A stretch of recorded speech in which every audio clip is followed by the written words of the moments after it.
Yes, Mr. Right. Howard. Well, welcome everybody, and I'm Rob Howard, and I'm from EFL Talks, and we're doing something very special today with a very good colleague, coach, trainer, and friend of mine. And Rachel is here, and we're going to be discussing the brain, the heart, and intuition in language learning. And just to give you a little bit of background, Rachel is Director of Efficient Language Coaching. And did you notice I'm wearing the appropriate color today? I did, yes. You're blending very nicely there.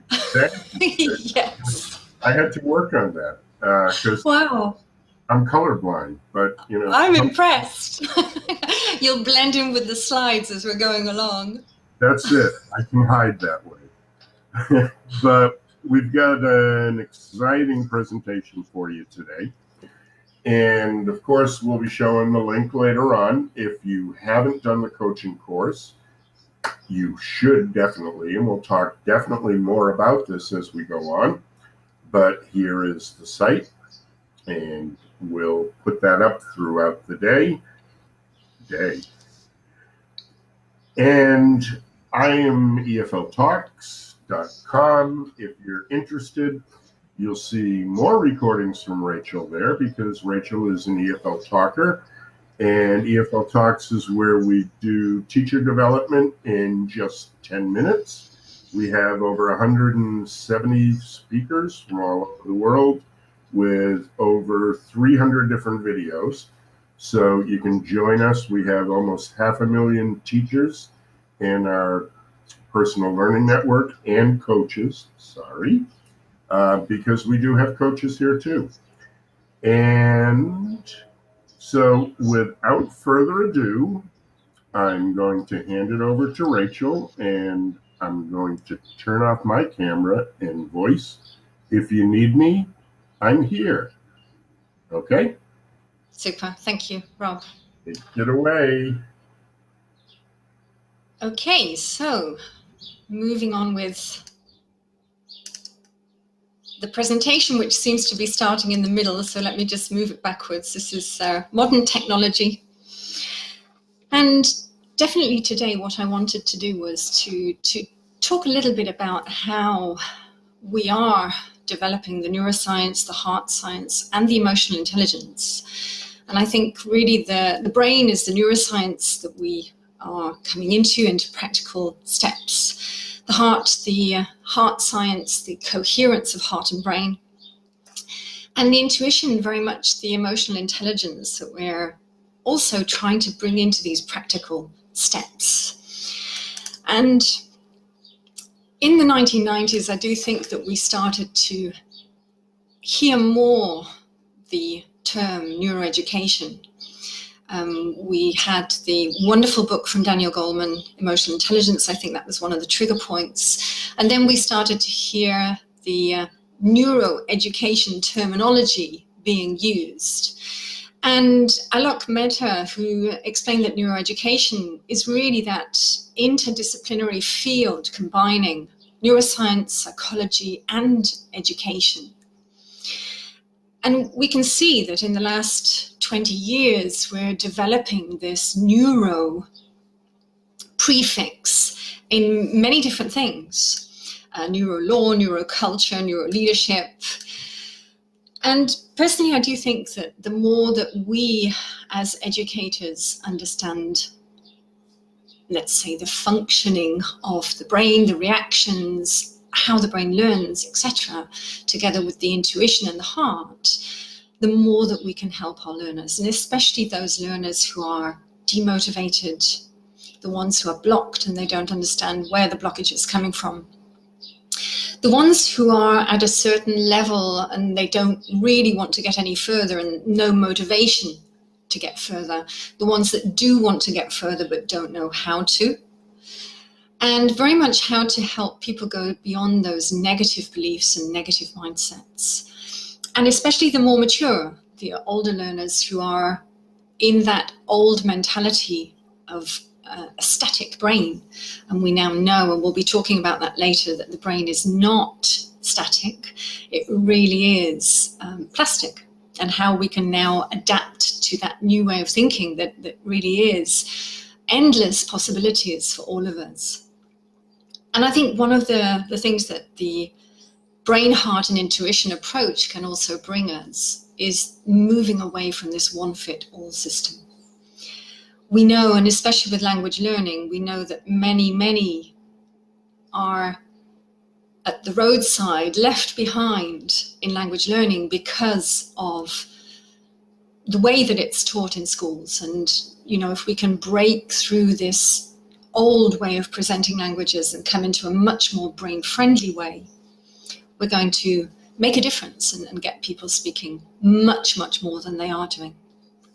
So the presentation is going to just take us through that connection of education, language learning, and how we as educators can shape other people's lives, and how we can potentially come into a much more holistic approach. And, you know, the question is there a holistic approach? And again, I do think there are many wonderful people out there approaching education from a totally different angle. For example, we have the Horn Foundation. Goldie Hawn has set up this foundation where they are bringing neuroscience to teachers worldwide. And I know that there are a lot of different organizations who are bringing in that brain-friendly approach and the holistic approach. And in fact, we do have Ron Miller talking about holistic education, where everybody can find the identity, meaning, and purpose in life through connections to the community, to the natural world, and to humanitarian values such as compassion and peace. Wonderful thing, and hopefully something that we're all striving to reach, and especially as educators. And the interesting thing is, I mean, I'm fascinated by who we are and this physical interconnection that we have. We are literally wired and connected. And physically, we are connected through the vagus nerve. And I find it quite fascinating that this nerve running from the base of the neck through all the major organs is almost like that connector from the gut to the brain. And it's one of the longest nerves in the body. And really we can see here that we are a holistic system. And in my advanced course, we actually go quite deeply into how this connects. And by the way, you can actually do exercises to strengthen the vagus nerve. It's quite interesting to read about that as well. Now, moving a little bit into what neurolanguage coaching is about, it really is this question of, as Rob was saying to me earlier, you know, shifting our perspective as teachers into bringing in the coaching and the neuroscience. And in fact, I would say in the last 15 years, we have seen this development of language coaching. I've worked with nearly 300 teachers worldwide.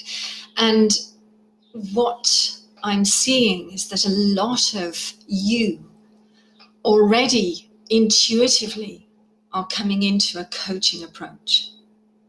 And I think there is a worldwide phenomena, I do call it a phenomena, where teachers are in fact shifting into this coaching intuition.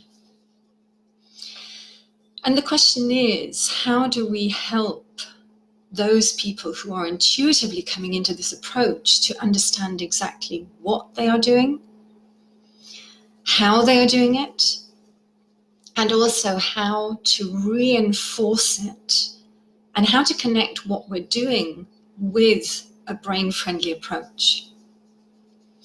Now, on the right-hand side, you can see a very traditional teaching approach. And I'm going to say very, very traditional. It's quite, a lot of people now have moved away from this. There are still some countries that follow that language teaching approach, but there are many institutions and schools which are shifting away. And in fact, in an article, I wrote out these differences and brought out this perspective of coaching with moving and shifting learning into an extremely active, interactive experience. And I always think that as a teacher, we then start to become more facilitators, more soundboards, more provokers to get our learners to think and to do it themselves. So we have to shift from passive learners who are not actively joining in to really stimulating them and getting the brain into that curiosity and into that positive wanting to learn state. So active learning is essential, and I always say the proportion ideally should be 80% the learner and 20% the educator with that facilitation and provocation.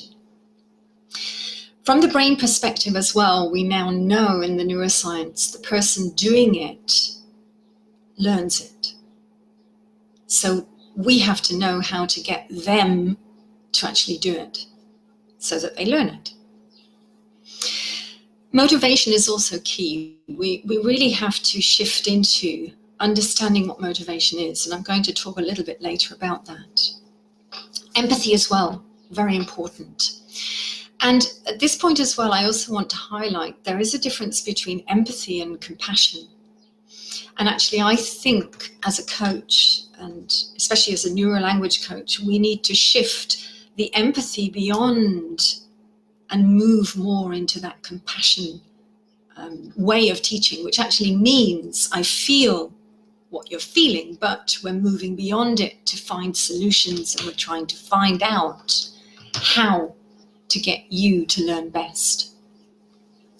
And as the coach, we have to keep our learners engaged and motivated. We have to keep them committed. So it's not enough just to get that motivation. We also have to get that commitment as well and keep that motivation and commitment all the way through. Responsibility and ownership. This is something that I hear from all the teachers that I deal with. How do we get them to take the ownership, the responsibility? And how do we move them into a very real and personal experience? Now, books are fantastic, but it's not the ideal for the brain. Books are great for consolidation, review, revision, triggering even.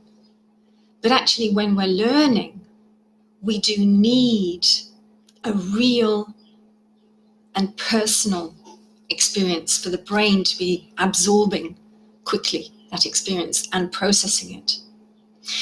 So normally I would say that in language learning, we should be stimulating with conversation. We should be stimulating grammar through brain-friendly conversations, and then later people can use the books to consolidate and review.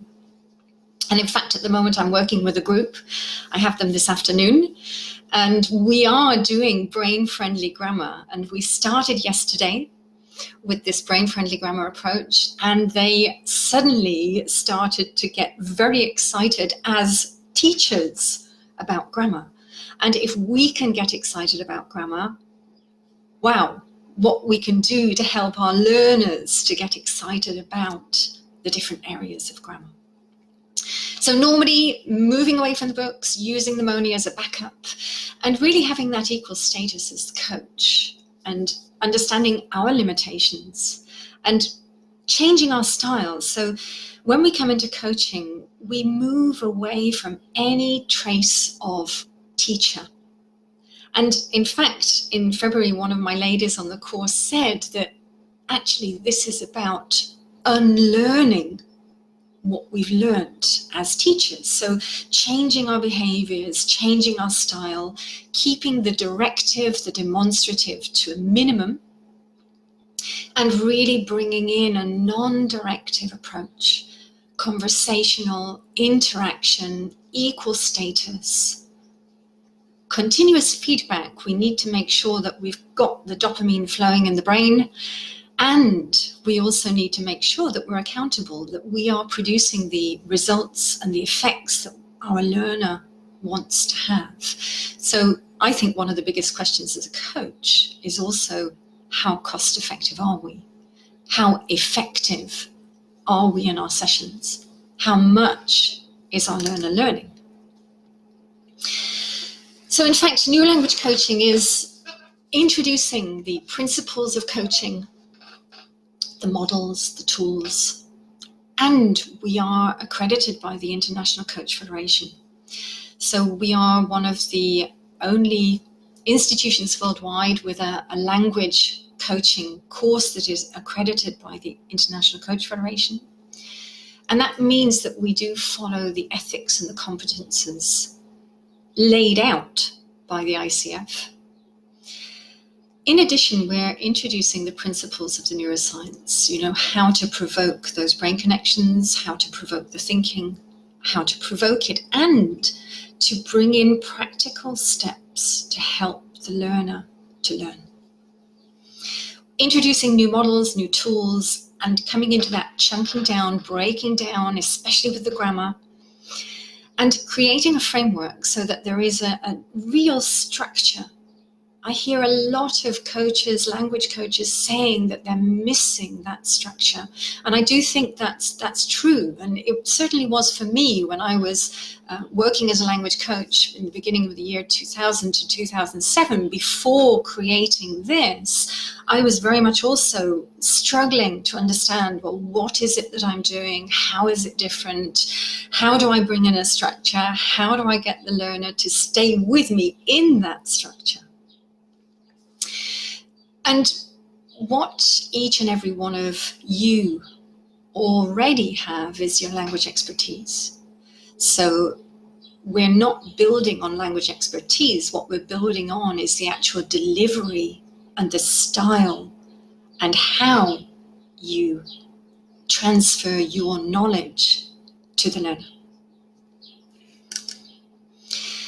And when we look at the brain, the heart, and the intuition, we really need to firstly understand how the brain learns, then connect with learning styles, connect them into their goals, their actions and activities, talk about the ownership, move the focus from us, come into a coaching style, and also that ability to explain about the brain. And I'm going to go into each of these a little bit so that we explore each of those subtitles there. And as I said before, I do think that the awareness of the brain begins with ourselves. And a lot of people who have done the course with me have had transformations and real new comprehension of how the brain learns, how the brain reacts, how the brain functions. And one key point is definitely that, every brain is different. The neuroscientists say that 1/3 of our brain is genetic and 2/3 is what we actually put inside. Some say 1/3 and 2/3, some say 1/4, 3/4. For me, the most fascinating thing is that whatever each and every one of you have as your genetic side is totally different to mine. And whatever you are putting inside and exposing and learning and experiencing throughout your lives is totally different to mine as well. So in that sense, as an educator, if I really understand that every person sitting in front of me is different, every person is going to learn differently, react differently. The basic functions of the brain are going to be the same, yes, but how the brain is reacting and learning is going to be different for every single person. And the question for us is, how do we become so flexible and adaptable, and may I say sensitive to each and every learner? And that's a very big question when we have groups. So when we have groups, and we have very big groups, how do we reach each and every one of them? And I do think it's possible, but I think it does take a little bit more sensitivity, empathy, and compassion from our side. So, as I said, yes, we all have a unique brain. We're all different. And we, as neuroeducators, the more that we understand, the more we are able to tap into those differences and really tap into our learners. And just to give you a little bit of a background, I do think the brain is unbelievable. I think we are underestimating ourselves constantly. When you think about the facts, 100 billion nerve cells forming anywhere from 1 trillion to even 1 quadrillion of connections. And I have, in the last 4 years, been experimenting and experiencing my own brain and getting to know myself more, understanding my reactions and how I function. And as you can see in the photographs here, I was together with Thomas Weiner last September, and this was in fact doing a neurofeedback session. And I'm delighted because in 10 days, I'm holding the Neuro Language Coaching Conference in Edinburgh. And Thomas will be there. Thomas will be speaking. He will be there for the whole 2.5 days. So we have 2.5 days full of Thomas being present. He will be present with the neurofeedback. So we will be able to see it in action. We will be able to, maybe we'll get some volunteers who are wanting to experience this. And neurofeedback is an amazing way of connecting with our own reactions to the brain, because we can observe the brain waves and we can give ourselves feedback. Now, when you think about it, the brain is the part of us that gives feedback to all of our body, to all of our system. And the big question is, what gives feedback to the brain? So we have to train the brain to give feedback to itself. And neurofeedback is one of those ways of doing that. And we do know now that the brain can produce new brain cells, so neurogenesis is possible. We're constantly discovering new things about the brain. In fact, yesterday, and I know that last year the research came out, we now know that the brain can store up to 11D, which I find mind-blowing.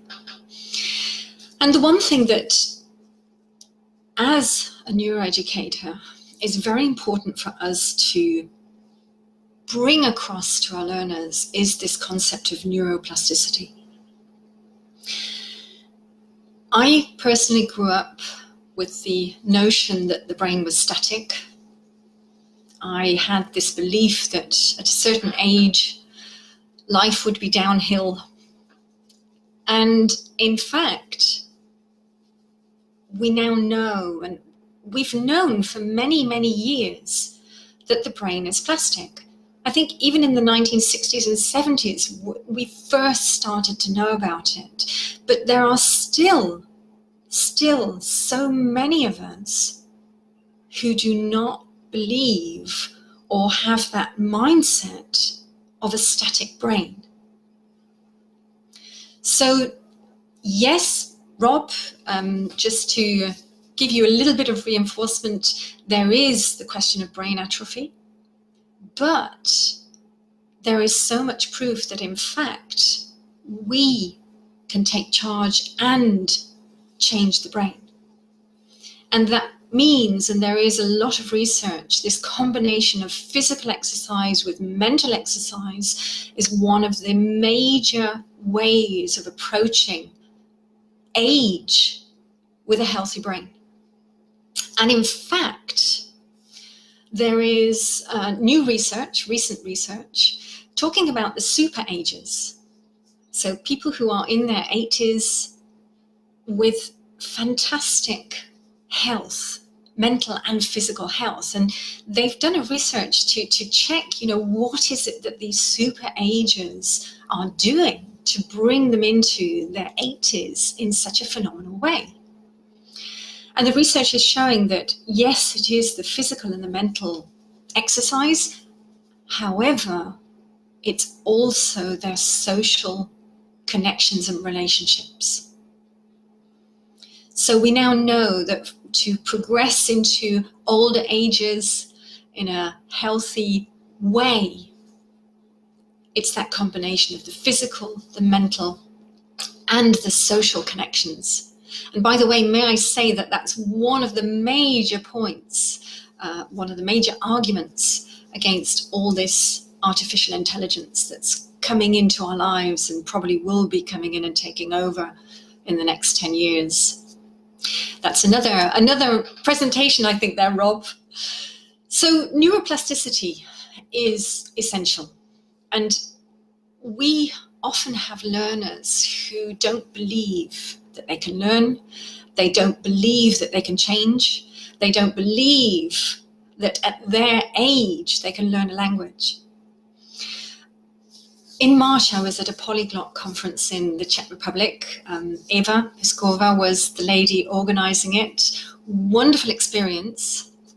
Eva, in fact, is my representative in the Czech Republic. Wonderful lady.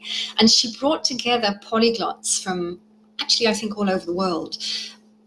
We were talking about this phenomena of learning languages. And in fact, we were talking about a gentleman who started at the age of 70 to learn languages.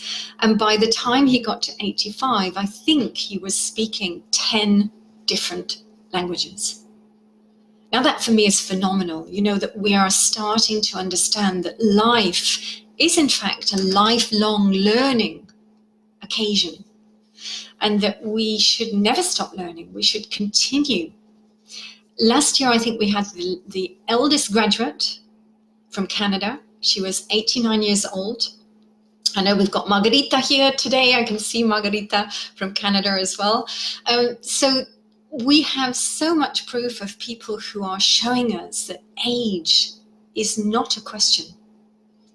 The amazing brain is capable of changing, adapting, learning at any age. And we also have the research that proves that we can make new brain connections up until the day we die. So we do have that proof. Now, my question is, how come that so many people do not know about this, or how come so many people do not want to believe this? And I think that's a question for all of us to search deeply inside ourselves, to really question, how is it we want to live our lives? How is it we want to continue with changing, learning, and developing up until the day we die, potentially?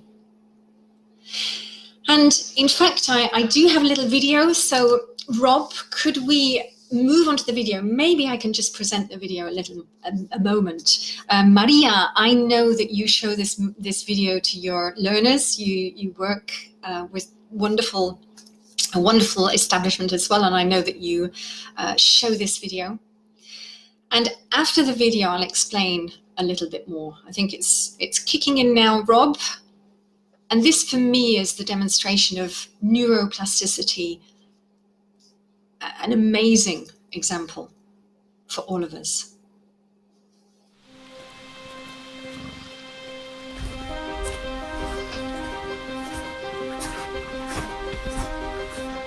I told my daughter about it all the time because I anyone, hey, national TV on a spot it with me on. I never look at Andy with a disability. I mean, we all have our own issues. Everyone has something. The relationship between Lee and Andrew puzzles people. Come on, mate. They're not each other's type. Good. I hate you. Andy doesn't speak clearly sometimes, and Andy's walking up the hill at Kokoda and he's tripped over, and for the first time in 5.5 years I hear Andrew swear at me with a very clear voice. Lee, you idiot! Good. These guys are what we cut it equal going up my right. I can't believe that I made it. You made it, kid.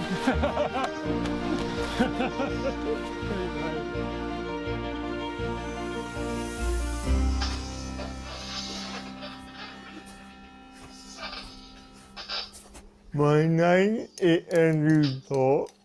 My disability is cerebral palsy. I get the languages, English, German and Spanish within my native tongue.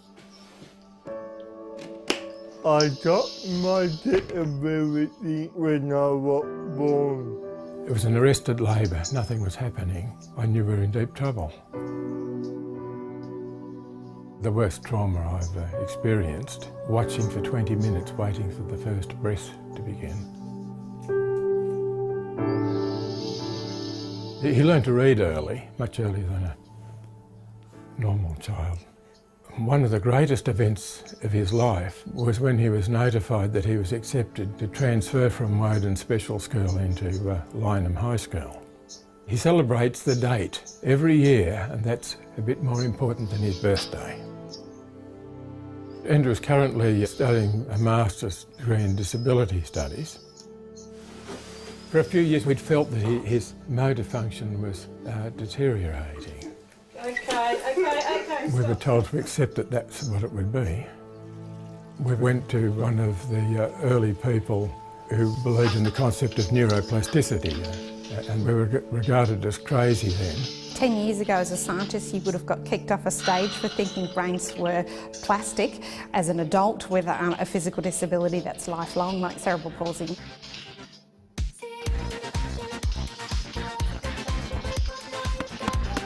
Lee Campbell, personal trainer, was in the army as a physical training instructor. Played a bit of football with the Sydney Swans.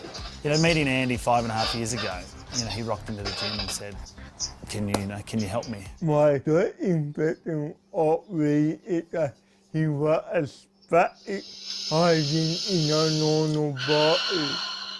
You know, he'll throw around jokes that only Andy can throw around, that people will go, my God, you know, that just come out. And you're gonna push and use those legs. First meeting Andy, his physical capacity was, if you scale it out of 10, you know, probably 2.5, 3.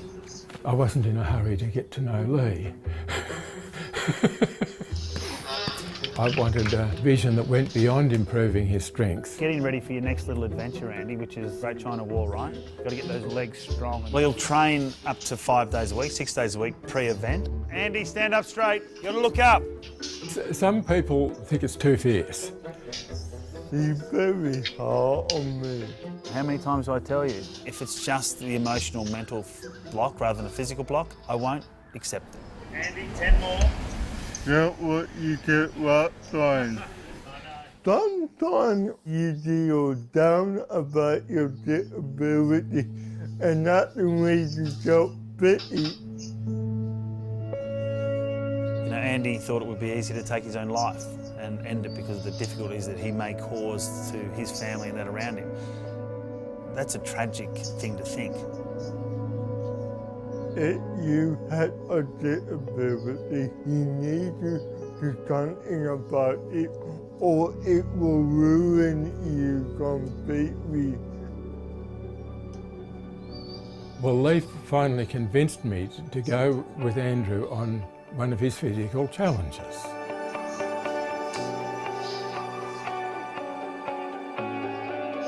Well, the next challenge is the Great China Wall. I realised that Lee wasn't just a pretty face. He had a vision for actually fixing some defective brain function. And he had heard of pioneers in neuroplasticity. Lee doesn't talk as if he's got that sort of focus. He's very blokey, but can apply an idea that an academic comes up with. For me, it's about getting Andy functional. This looks like boot camp to me. By repeatedly doing the same task is you're getting what we call cortical excitability. So you're lighting up sections of the brain. It's like you take it from a gravel driveway to a smooth freeway. I consider myself to be one of the most dominant people ever to be born in Australia because of Mum. When I was born, she always was in me. When Andrew's mum was diagnosed with cancer, this greatly increased his obsessive anxiety. Andy's rocked in from his weekend to training one morning. I said, Andy, how was your weekend? He said, yeah, good, yeah. Oh, probably not so good. I said, oh, why, what happened? He said, oh, well, Mum died. And that was it, he just straight onto the rail or onto it. I miss her dearly.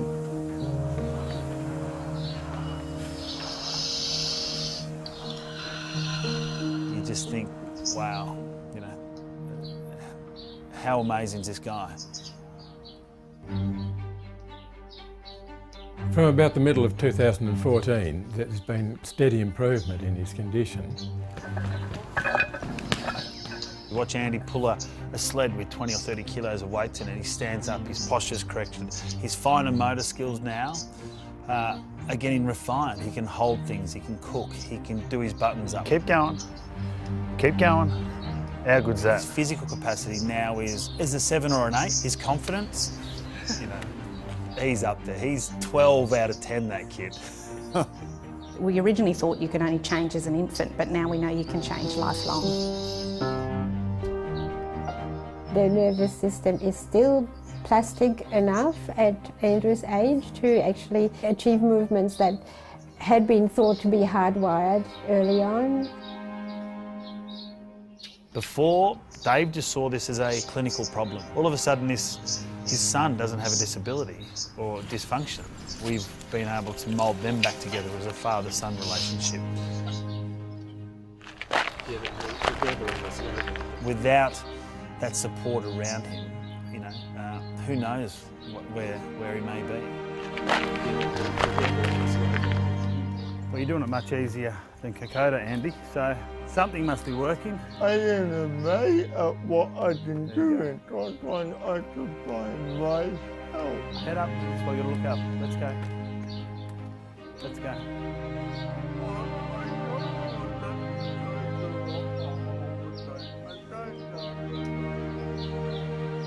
You need to control your disability or it will control you. It's mind over matter, if I can put it to you that way. Mind over matter.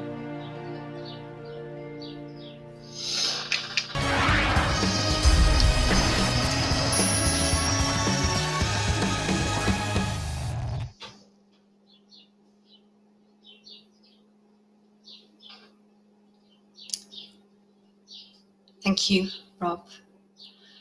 And I have to say that every time, and we were commenting, I know Maria was commenting and Margarita as well, every time I see the video, it is unbelievable. The reaction is always that vagus nerve kicking in, and definitely amazing to see just how neuroplasticity is achievable for all of us.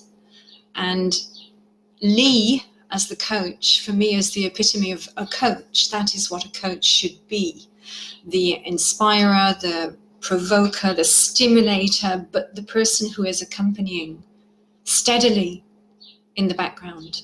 And in some ways, this is what we as neuro-language coaches, start to echo, to be that person who is encouraging firmly in the background and getting the potential, the best from our learners.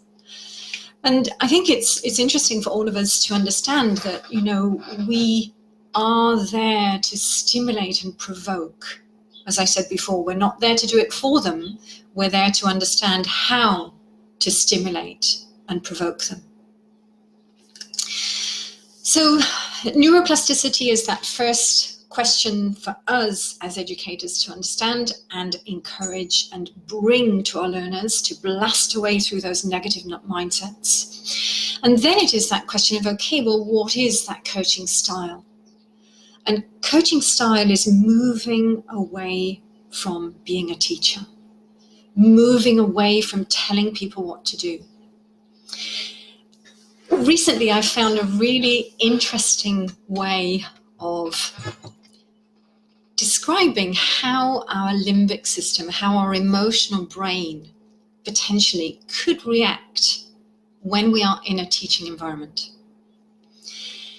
Now, I ask most of my teachers, how many of you like to be told what to do?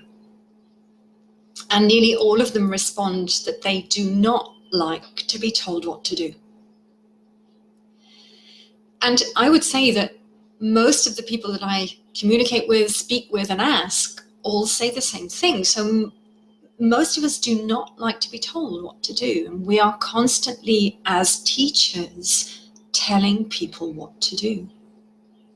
So the question is, how do we change that? How do we change our approach? How do we become non-directive? Whenever we are giving orders or commands, potentially we are aggravating that emotional brain if a person does not like to be given orders. And I always give that feeling of, if you're old enough to remember the blackboard and the fingernails running down the blackboard, I think that gives you that sensation of aggravation. And that's exactly what we could be doing every time we say to a learner, do this, say that, repeat it. That could be provoking the emotional brain. So we start to come into a non-directive, non-demonstrative coaching style. We start to develop our competences as a coach.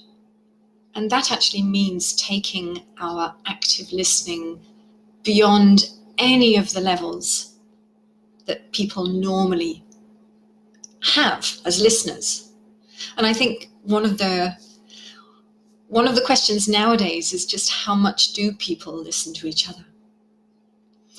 Powerful questions are the tools that we have. We definitely need to understand how to have skillful conversations, and we need to understand how to bring in the neuroscience into those coaching conversations, provoking brain connections, stimulating working memory, helping them to remember in the hardwiring process, making sure that we've got the focus and attention in the right place and on solutions and learning, being sensitive to the emotional brain, and also bringing in the empathy with the neurons. And the more that we understand that we do need a calm brain, the more we're going to get them into an efficient learning mode. Now, I talk about this a lot in my book. Last year, we have the proof that just one single dose of cortisol is enough to disrupt the memory in the hippocampus and also the plasticity, the ability of the brain to learn. If we have a learner triggered into an emotional limbic reaction, into a fight or flight, they're not going to learn. So we, as a coach, we need to understand how to coach people around those situations. And we need to understand that emotional brain. What's making it trigger? I actually think that language learning is one huge trigger for the emotional brain. How many of us have been terrified of frightening and gone into that fight or flight and become tongue-tied. I know it's happened to me many, many times, you know, when I'm in a situation, a threatening situation, the language totally goes. Normally happens to me the most when I'm in German. That's my weakest language. So as soon as I get into a threatened situation, Rob, for you it's Polish? Wow, yes. For me it's German, definitely. So we can notice how we react. And we can help our learner by sharing, you know, what is happening in the emotional brain, what are the triggers, and to understand that the brain does in fact register emotional pain in the same areas and to the same degree as physical pain. And these are things that we need to know about as educators. And I don't just mean language educators. I actually think that this should be obligatory for all teachers, and especially teachers of children all over the world. They need to understand the emotional brain, the emotional pain, and the impact that a teacher can have on those children for life. How many of us sit in front of mature learners who are coming with memories of, my teacher said I was terrible, my teacher said I'd never learn English, my teacher said my pronunciation was awful, and it's still awful, and they just reaffirm those bad memories.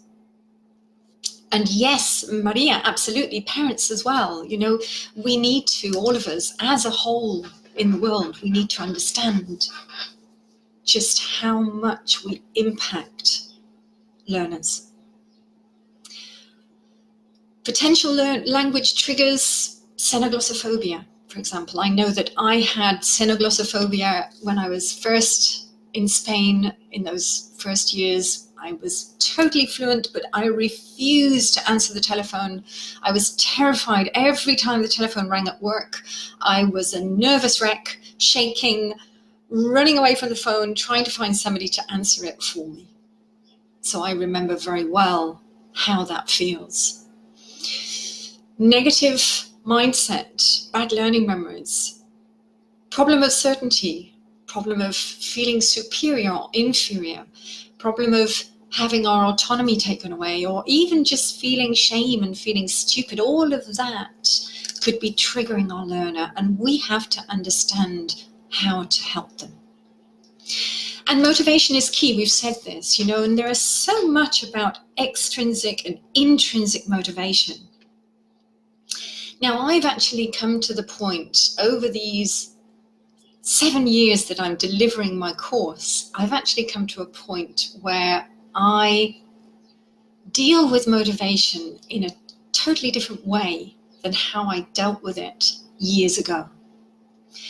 Because yes, we have so much about extrinsic and intrinsic motivation, but what we have to do is to really go beyond reasons for learning, and we have to go into their ultimate vision or mission for the learning. And that's totally different. And it may be intrinsic, it may be extrinsic. What we need is to feel that energy change. And if we find it, they will keep coming back and they'll keep wanting more. So on the course now, I have a definite way of finding that ultimate motivation. And if there isn't any, to be honest and really come to that honesty of saying, right, well, if there isn't any, there's nothing that's moving you, what can we do to make this process motivating, exciting, interesting? And then the challenge for us is to really maintain that motivation. Going into the learning styles, discovering. Remember we said every person is different, every brain is different, everybody works differently, functions, learns, reacts in different ways. So we try to understand their different learning styles. Now, in fact, this is a controversial part because neuroscience does not back this theory of learning styles.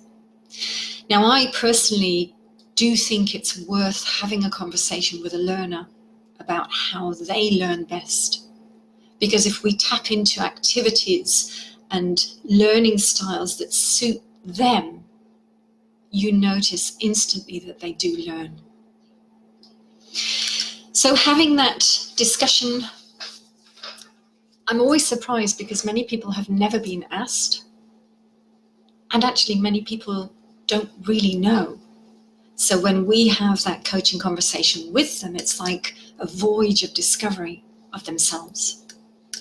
And getting them to take ownership. You know, we said right from the beginning, the person doing it is the person learning it. And a lot of the time, and I hear this from so many of the teachers doing my course, teachers are constantly preparing, doing. How can we shift that onto the learner? How can we get them actively, voluntarily doing that more? What will they do to consolidate? How accountable are they? And by making them set their own goals, we actually get them to take more of the ownership. From the research, we know that when people set their own goals, they are much more likely to achieve it, or to achieve them, than when somebody sets a goal for them. I have so many teachers who say to me, oh yes, we already do a goal setting. Yes, and that's the problem. The teachers are doing the goal setting. And this is about how to shift into that coaching mode and get the learner to set their own goals. And bringing in the intuition, bringing in that connection of languages into the grammar. And here is where we bring in that emotional intelligence, the coherence of the brain and the heart, bringing grammar alive through conversations. No more books, literally using a conversational model that gets them talking, thinking, provoking them, and connecting languages. Now, I know that a lot of the traditional language learning processes do not like this use of native language. And I'm not saying that we should be using native language all the time. What we now have is the actual proof and the research that the brain, when it's learning a new language, actually goes to the grammatical structures of the native language and tries to connect the new language in. And that's the reason why it's very, very important to provoke constantly and springboard people into those connections. And yes, there are families of languages. And, you know, when we have a Latin pool family, it's easy to be provoking with French, Spanish, Catalan, Italian, Portuguese, Romanian, English. But English also has a Germanic side that you can be pushing if you have a Germanic learner. And even speaking with my teachers from Arabic countries, from China, from Japan, we are constantly discussing where are the connections? Are there any? How can we build bridges? What could stimulate those connections? So extremely important when we're dealing with grammar to help the learners to try to tap into their own native language as much as possible to stimulate the learning. And explain about the brain, help them to know what's happening to them. The more that they understand, the more they are able to get into the process of acquiring the language. So I always say it's not about us, the teachers. We have to move away from the stage and the limelight, and we have to really make them awesome. And I do think it's that constant coaching approach in the background which is going to help them to feel awesome. And we do have a wonderful community of neurolanguage coaches. Maria did the course. Margarita is actually an advanced neurolanguage coach, and an amazing group of professionals who are, I know all of you are out there expanding on this and coming in with the brain and the heart and the intuition in the learning process. And as I said, I'm very excited because in 10 days we have the Neurolanguage Coaching Conference, and extremely excited because the video you saw with Lee, Andrew and his father, they're all going to be there at the conference. They're going to be sharing the experience, and Lee is going to be explaining to us how he actually works with people to bring in practical intelligence and neuroplasticity. So there is a promo code. Actually, there's a special promo code, which Rob is going to tell you in a minute. And in fact, the conference goes a little bit beyond language. So it goes into the neuroscience of learning, emotional intelligence, heart science. We have somebody, Irene is going to talk about brain-heart coherence, and also measurements of brain-heart coherence. So she has her machines with her that she's bringing. We have somebody talking about conversational intelligence. We have Thomas with neurofeedback. We have Luca Lampariello, famous polyglot. He's going to be talking about revolutionizing language learning in schools. I will be talking about neurolanguage coaching and also that connection of brain and heart and intuition. And just as a final from me, if any of you are interested, there is the possibility of getting the book from Amazon. And if you did want to order the book directly through me, you can do so. Just send me a quick email, and with pleasure I can send that to you. And Rob, at this point, I'm going to say, join me. That was great. I feel like I'm in class again. I realized. Oh, wow. Yes, and it was fantastic having you with us, you know, because the most amazing thing is when people like yourself with years of experience and years of knowledge come together with me. I mean, it's just a phenomenal experience for all of us, even for me. Well, that was one of the best parts about it, the experience of, you know, the diversity of the people that were in class, Anthony and Myra, and, you know, it was just the sharing that went on was amazing. And, yeah. You know, I really, I'm not one for studying, and I don't like teachers. And I hate being told what to do. And I really love the course. I recommend it to everybody. It's great. It opened up my eyes a lot. Fantastic. Any questions, Rob? Yeah, a few things. And I know you touched on some of these things. But for people who are here and, you know, considering coaching as a change, especially people who are making a transition from being a teacher, what are some of the quick advantages that you can say you'll get out of a coaching course? I think one of the first things that I'm noticing is that it's making teachers excited again. So I think teachers, after many years of teaching, and I remember, you know, 15 years ago, it was the same for me. We kind of get into that, okay, we're doing it, we're doing the same things, we're trying to change it, and suddenly to have a total fresh new approach, a total stimulation, we become stimulated and it bounces with energy onto the learner. So you have this knock-on effect where coach and coachee start to get excited again. Yep. And I have to say, you know, in February, one of the ladies from Canada was saying to me that the teachers in university have their head in their hands because the learners are changing. They're not learning as they used to learn. And it's about us adapting to the new learners as well. Right. Yeah, this is, I did a talk on just this yesterday because, you know, I was there with teachers who have been teaching now. One of them is going to be 40 years next year. And, you know, they haven't changed the style, but the learner has totally changed the way their brain reacts. Absolutely. To what's being presented and how they learn. And, absolutely.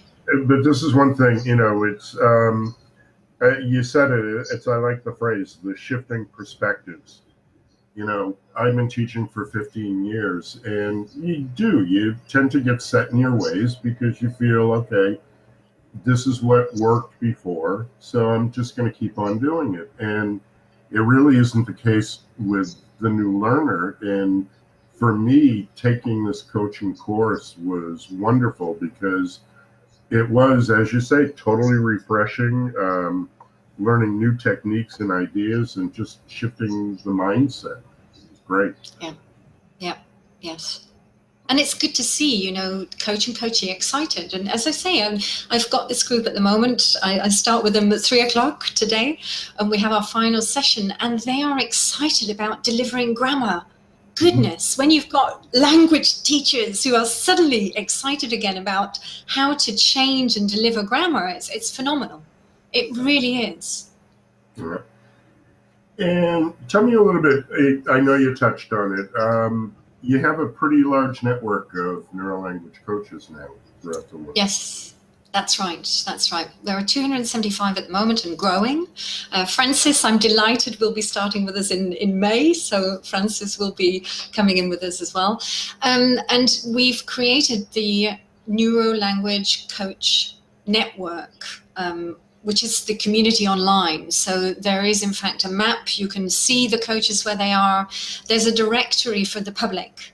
So the public can come in, find a neurolanguage coach, and yes, maybe they can work with them online or they can work with them face-to-face. You know, we've got some in Brazil, you know that, some in Poland, yeah. And, you know, I always get excited when we get new countries in. We've got wonderful, one of my neurolanguage coaches is coming from Moscow to Edinburgh in 10 days. I can't wait to meet her. We've got people in Malaysia, Japan, Ukraine, Australia. It's like, wow, wow. The world is really opening up, and yes, and fantastic professionals, and all of them coming into this, yes, this new phenomena. I think we're all working together with this, you know, we're all wanting that change, we're all wanting to create. I noticed Maria was saying we're having a lot of competition. I think, Maria, you mean from the technology, the changes and everything. You're right, you know, and if we come back to that social element of the brain, technology can never, never, never, never replace us. But that means we, as educators, need to come more and more into understanding the brain and the social connections. Yeah. And, you know, this is one thing. Give me a little bit of information for the people that are here who haven't taken the course yet. What can I expect from the course? The first thing is this transition of style, so from the teacher to the coach, and it's a big transition, and it's quite difficult for some people because a lot of people are not able to put on the brakes and not tell people what to do. So that's one of the first major questions, that style change. The second part is the understanding of the brain. I mean, that often transforms people into their own understanding of themselves, and then into the understanding of how to help others, especially that part about how to coach people around difficult situations and triggers, the emotional brain. And that third part of the course is then creating that structure from beginning to end of an engagement with a client, and how that should be, from the first session where we need to get them into the goal setting, motivation, action setting, etc., to then how do we conduct those ongoing sessions, and how do we do goal reviews, and then how do we measure an impact, the impact and the progress. So many people who have done the course say it's transformed their lives in one way or another. Yeah, it certainly has. And, you know, I realized, well, in the past few weeks, I've been giving a lot of presentations. I noticed it's actually affected my presentation style as well. Wow. The coaching style. because I'm thinking a little bit more about the audience than I used to. And, you know, the whole idea of empathizing and, you know, fight or flight and everything else, you know, and telling them what to do instead of asking them what they need. And it's very effective. And I was very impressed with the layout of the course and how it did progress. And everything felt natural moving through the course onto what the next step was. So great job you did with it. Thank you. Thank you. It was a lot of many years of sweat. and honestly, I have to say thank you as well to all those people who have done the course with me over the years. For example, Maria, I think Maria, you did the course maybe about 3 or 4 years ago. And I have continuously been learning from all of you to get the course into this evolutionary state that it is. So I would even say that the course has transformed over these years. And I'm continuously asking myself, how can I make it better? How can I get people to really understand more? And when I have teachers who don't understand, what is it that I can do to change? So yes, the course is an evolution as well. Well, this is, you know, itself part of coaching, because in teaching, we normally just follow a strict syllabus and don't adapt to what the learner needs. And I think this is one of the greatest things about coaching, is that's what it teaches us.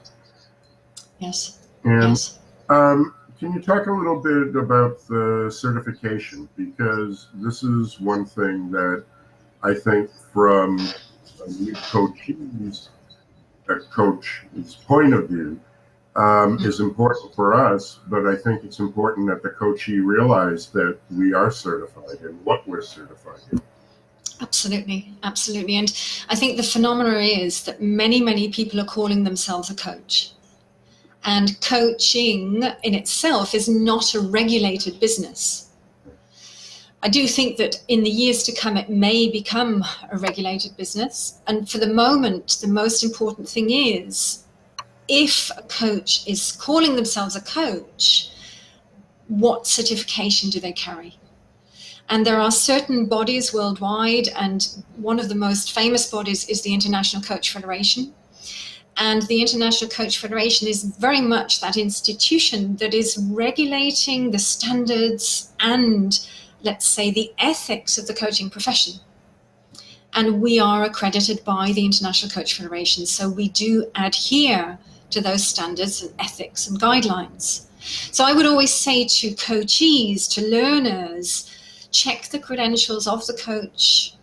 Do they have a coaching qualification? And in our respect, we actually go beyond, because we bring in the neuroscience. And we actually have that dimension of being a neuro-language coach, certified and accredited. Yes. Great. And yeah, I'd just like to, you know, mention to people, if you're considering this, you know, I found the course was a great value. It really is a great return on investment. I've learned so much. Probably, I would say it's equal to what I learned in 15 years of experience, you know, in a small course. So it was great. Wow. That's good to hear. And, you know, at the conference in 10 days, we're going to be showing little videos of success stories.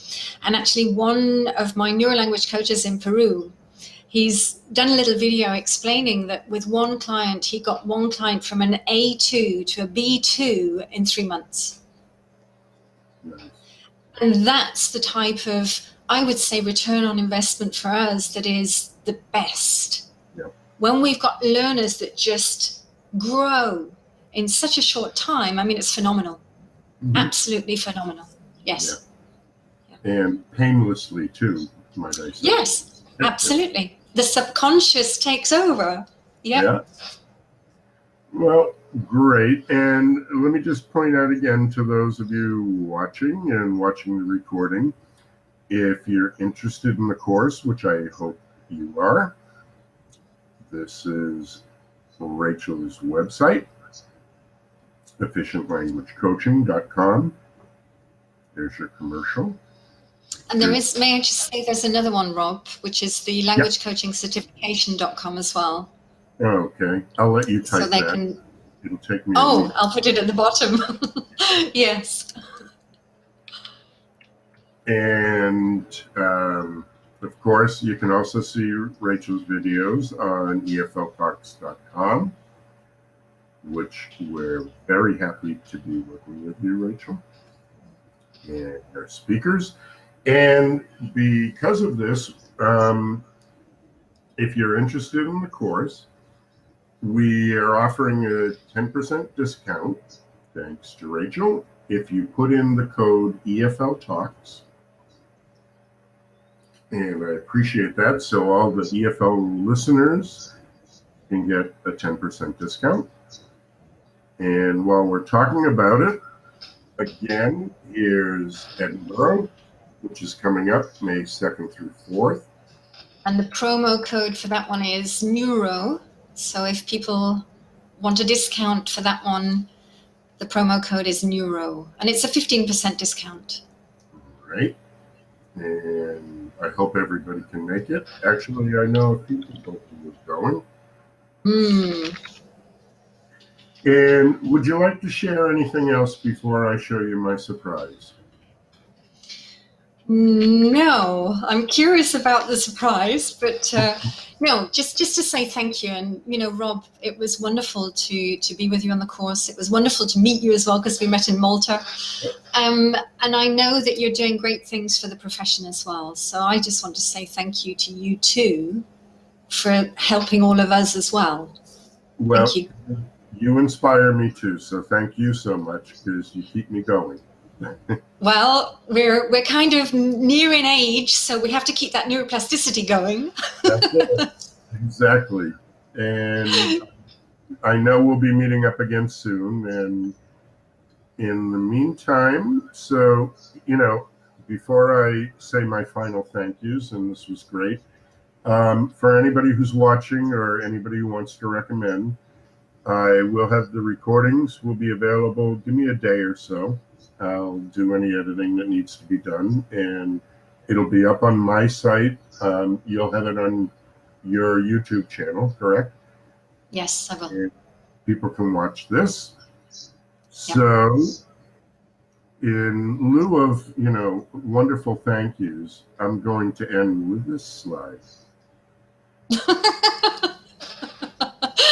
Wow. And if we could all turn on our microphones and sing like we do at the end of the class. No.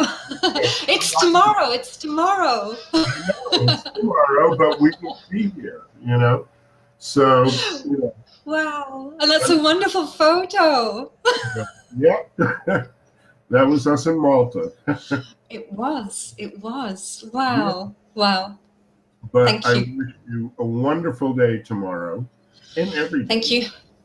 Thank you. You too. You too. Every day now is yeah, it's a wonderful way to bring in birthdays. So thank you for that. Yeah. Welcome again. Does anybody have any questions? If you have any questions for Rachel, if you're shy, you can type in the chat room, and if you want, I might even be able to turn on your microphone and camera.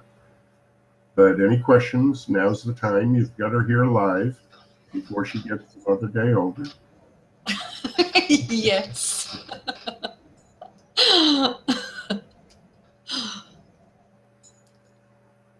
So yes, with pleasure. If anybody has any questions. Oh, Francis wants to find the mic. Francis, did you want? Okay, I have to give you control. Francis, let me first turn on your microphone. Okay, Francis, your microphone should be on. And if you look at the top. Yay! There. Hello! Happy birthday for tomorrow! Thank you, Francis. Gracias. Happy birthday to you. Happy birthday to you. It's El Día de San Jordi. Yes. My goodness, you get lots of roses then. Oh, hopefully. But I'm not in Catalonia, so I'm not sure if we'll get any coming express up the road to me. I don't know. But yes, thank you very much. Have a great day anyway. Thanks. And we'll be in touch. I'll speak to you very soon. Yes. Bye Yeah. then. Margarita's saying that everybody wants access to the microphone now. No, no singing. That's okay. For those of you who were just coming in and missed it, too bad. You missed the fun. No, we'll have the recording available in a day or so. And any questions at all? All right. Well, Rachel, again, thank you so much. And maybe I'll see you in 10 days. We'll see. Oh, fantastic. Oh, good, Francis. That's a perfect question. We forgot to mention that. It is. Yes, we did. And in fact, next week, Francis, I will be announcing the live stream of the conference in Edinburgh. So there will be the opportunity of live stream and videos after as well. So yes, that would be fantastic. If you want to connect in, you will be able to, definitely. Yeah. And Rob, I do hope to see you there. Can't wait. I'm excited. I have to keep myself calm every day. I have to go running or do something just to keep myself in that calm space, because I'm just very excited with all the speakers, with all the people coming over. Margarita is coming over, so Margarita and I will be able to have a birthday drink together. And if you're able to make it, Rob, then we'll be sharing that birthday drink with you too. And it was your birthday the other day. Yeah. Yes, another year younger. That's right. So we can celebrate these years younger together. Yes, I'm working on my neuroplasticity. Absolutely. We can do it together with some wine. Oh, good. Well, actually, I liked your story about the 70-year-old who decided to learn languages, because now I can wait for another 10 years before I start. Well, true. But you already have some, so you just have to now add the other languages on top. Yeah, I'll have them in. Yeah. Okay. Well, thanks again. Thank you, Rob.